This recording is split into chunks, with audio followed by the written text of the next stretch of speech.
I'm a mostly jazz, funk, and soul festival with the amazing James Emmanuel, who's just performed an absolutely amazing, emotional, just jam-packed set. I feel like your sets there's there's a little bit of everything in your set. It's like bit of a whirlwind, isn't it? You have the crowd going at points, you have them singing along, you have them clapping, you have them dancing, as well as you moving as well, like not just stationary, which is brilliant. Do you think so? You've obviously got a bit of a story to how you come into doing this event. Do you think that despite the difficulties of trying to make it in this industry, but considering where you are now, that has only catapulted you even more and made you even stronger through all that? Yeah, I'd say that. And also, it's also the fact that there were so many things that inspired me along the way. And I look around the world now and I'm like, we need a little more inspiration. I think a lot of people are at stages in their life where maybe they've been bogged down by the world, the system, or whatever, and they're starting to lose hope. And I see it a lot. And I see it a lot when before you get on stage to play, you're just looking at the audience or walking through the crowd before you play. You just gotta feel the sense of people wanting hope and reassurance because this is a very difficult time in our history and in the place we are as human beings at the minute. And it's like, for me, I feel that responsibility when I'm playing to first show my vulnerability, just to say, you're not the only one. I feel what you feel, and but we can't give up. And this is why we can't give up, because 3 years ago, I was on the street busking in Edinburgh. I was a young dad with no prospect, really. There's no, help from anybody. And I was working at the NHS and then busking on the weekends or sometimes during the week. And when you're in that moment in your life, people are very quick to write you off. And it's not just with music; it's just in life in general. Just to say to someone, wherever you are in your journey, I'm here to tell you not to give up, and I'm not just here to tell you not to give up because it's a cool thing to say. I'm here to tell you from my experience to say, well, I've been there. Sometimes I feel like I'm still there, and but you still got time to figure it out, which is why I wrote that song. And if you go through the set of my music, there's always an element of conversation in it because that's what I want you to feel. I want you to, when you hear my music, to feel like someone has thought about you and written those words for you. Because um, being a creative person or music can very quickly become a very selfish pursuit if you don't quickly get your why. Well, why is this still a thing? For me, I write songs because of my children. I write songs because of people. That's the why. Those two things are intertwined. Um, and that only came about because I lost my father very young, and we had a flood back home in Nigeria, and it destroyed all the recordings and the pictures. And all of a sudden, it felt like my father was erased. Felt like he wasn't here, or he never was here. And when I signed with the record company I was with, and everybody was really positive about that and saying, you're amazing. Oh my God, how the hell did you do that and stuff? I felt the opposite. I felt depressed because my father got me into music and he wasn't here and there was no recording of him. He just was like this person that didn't exist. So that kind of guides the way I write music and the way I want people to listen to me. It's guided by that feeling of I'm talking to my children. I'm telling them, no matter where you are, 20 years from now, 30 years from now, whether I'm here, I'm not here. I want you to know you still got time to figure it out. No matter how low life beats you down, you can always pick yourself up. There's always another day to fight back. And it's like, brothers and sisters, a song like that is, you know, putting this message across to them to know that your father is talking to you. And if by so doing, I could talk to somebody else as well, that is also brilliant. I think this is some of the things that guys, the way I see music, the way I perform even is to make sure when you come in my circle, as best as I can, you feel seen, you feel appreciated, and you feel special because you are special. And yes, of course, you can't do that. It's impossible to touch everybody, but whether it's a split second we're spending together, whether it's a picture, whether it's a handshake, whether it's signing a vinyl, whatever it is. My bandmates always say to me about, get tired when you finish playing. I'm like, yeah, I am tired, but that's why I came. I came to meet this person. Came to, they've left your house, put their makeup on, put their shoes on to come watch me. And it's like, for me, I don't know, maybe a bigger artist, that's like an everyday thing. For me, I'm always humble enough to appreciate that because it's not easy. I mean, people buying tickets in these difficult times to still come support you. And it's like, whatever you can do to kind of say thank you. You don't know what that person is living with, and they might have come with a feeling a bit depressed. And just a smile, just a handshake, and it just changed that person's mind for a split second. And that's the beauty of life. And I think now more than ever, we must try to be, cause, kind of aware of that um, what's happening around us. There's a lot of people struggling, and it's like um, every little helps. A handshake, a hello. That's how I feel about it. Yeah, world needs a bit more empathy, I guess. Yeah. I think your humbleness, that's the word for it, will definitely take you a long way. Like you say, people want to be heard, especially after COVID, when it's weird, even with technology, how we have access to people kind of at our fingertips, yet so many people feel isolated. Yeah. Because it creates that distance. I mean, everybody's chasing numbers. Everybody's trying to get the biggest followers on Instagram or whatever. And it's like, that's fine. As long as you're making people feel something and you're giving people encouragement. Because I think people need it. They need it right now more than ever. I think something's happening in the world that is just making everyone feel defeated. And that's what music is for. Music is not to give it much away, but I was thinking about my album as I get closer to start recording. And for me, it's probably one of the proudest things I've ever done. I think um, there's so much bravery in the song choices and the themes that were discussed in there. And I was having that conversation with my manager, and he was saying, "Why did you like?" I felt like this one, you felt a lot of pressure. You were very precise with what you wanted to say and why you wanted to say it. And I could see the choices, what was guiding your mind. And I was like, I didn't expect to be at this level in my career. I never thought, I would, I was doing all the things I needed to do, but I never really thought that I would be here at some point, but someone somewhere, some higher power, some whatever it is you want to call it, has thought, that guy, let's get that guy.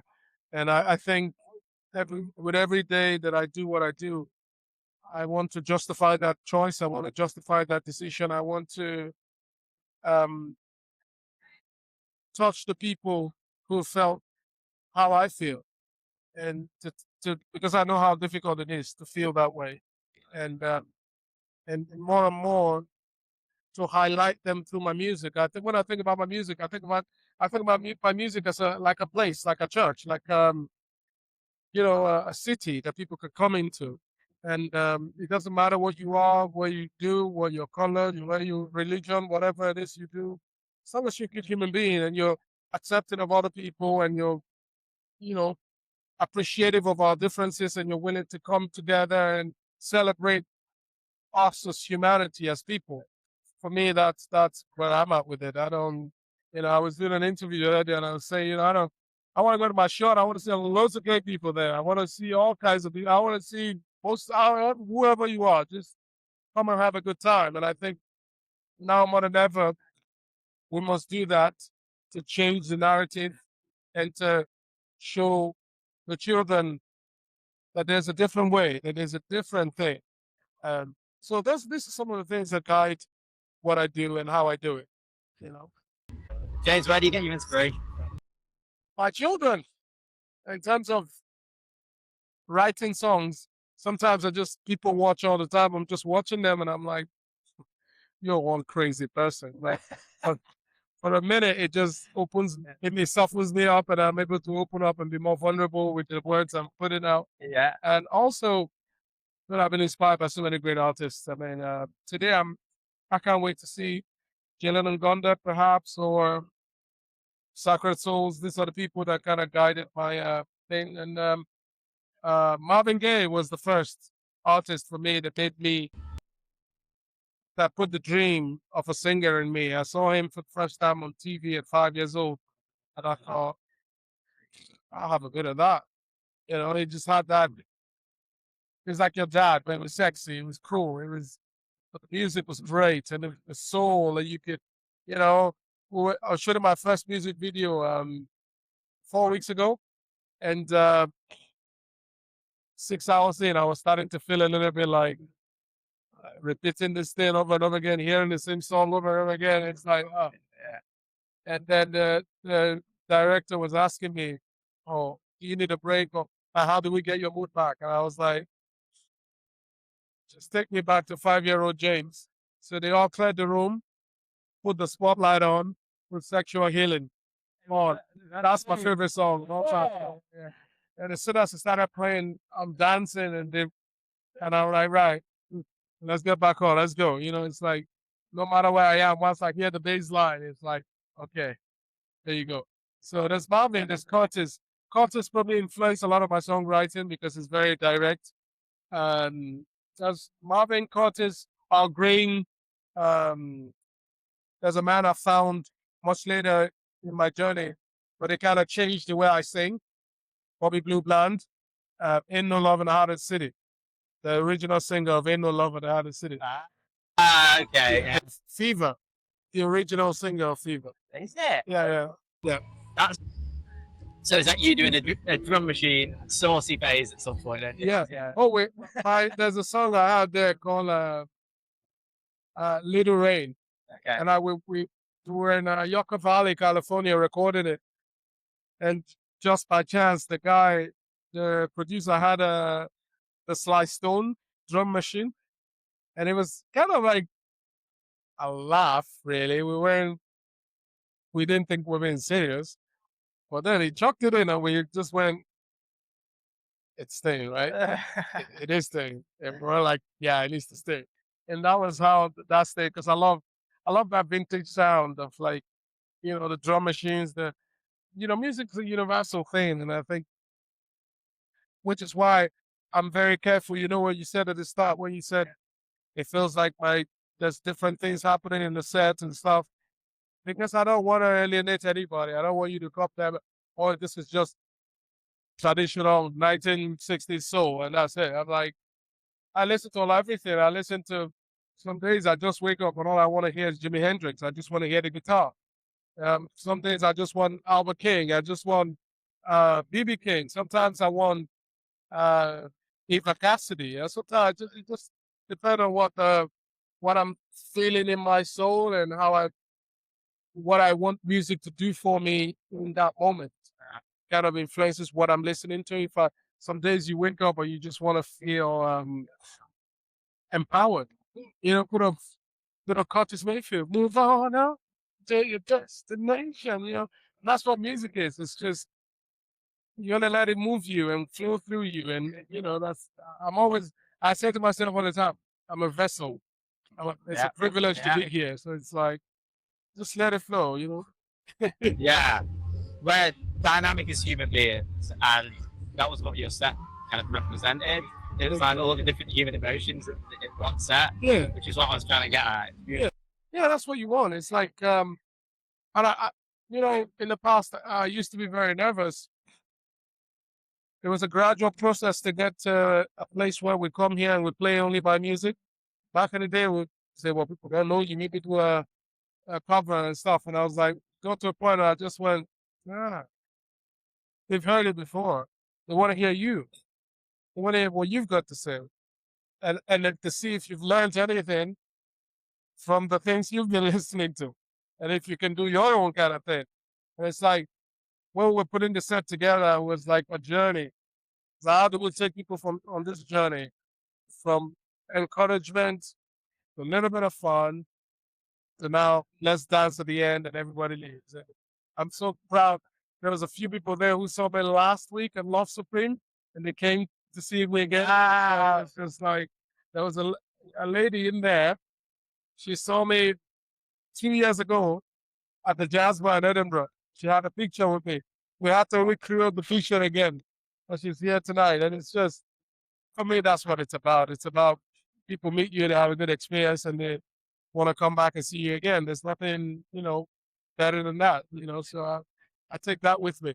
Yeah, your music really spoke to me, and Thank obviously you. did for a lot of people as well. And it has in the past, and it probably will for a very long time. Thank you Because of very your much. outlook, the people here, the people around you. Was something I asked a lot of the people that I interviewed.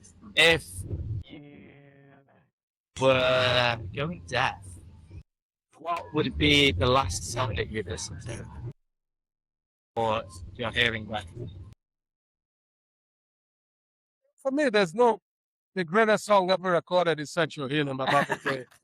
It's just, it has, what we say, a little bit of nostalgia bias, but it's like there was something happened when I first hit that bass line. And even after, 30 years, when I hear the bass line, still feels the same. My mind just goes back to the first time I heard it. And it's like, no other song can do that. The bang fighting. Yeah, because, it's like love at first sight. Once Yeah. you fall in love, you're in love, and there's no going back. It's like Marvin was the guy for me. Man. It's just Marvin is the guy. Man. No one else can be half as good as that. Just because he was everything I think music is. He was very vulnerable while also being a very, you know, handsome, strong-looking man. But he still found a way to convey that vulnerability and touch people. And I was like, now more than ever, with some of the toxicity that exists within men and masculine conversations, I think it's pretty important now to have that kind of thing of where, you could be a dude and still be vulnerable. Nothing wrong with that. There's a strength in that. There's a beauty in that, and there's a teachable moment in that. There's so much you can show to other people that it's okay to say, I'm struggling today, but I'm still going to carry on. But I'm struggling today. There's nothing, it's nothing weak about that. And Marvin did that for me.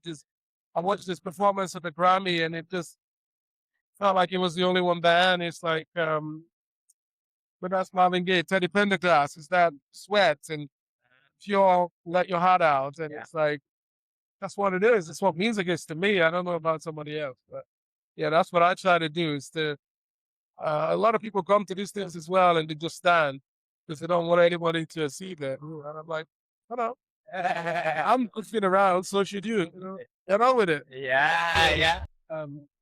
There's a lot of that in what I do. Yeah, absolutely.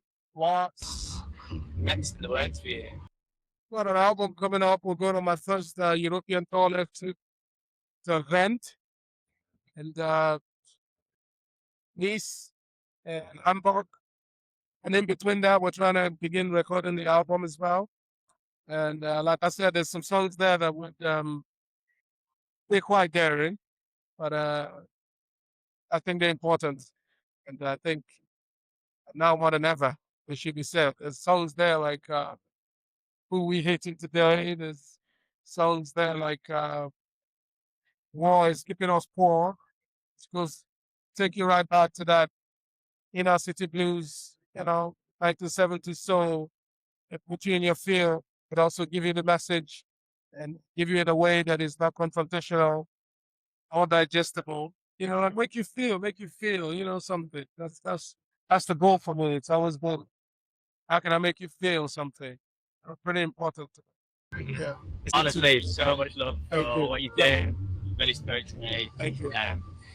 I've still got time as well, specifically as someone who's been like an independent musician for pretty much all my life for like 7-8 years now since I started a new project. I released my debut album and toured myself. all independently.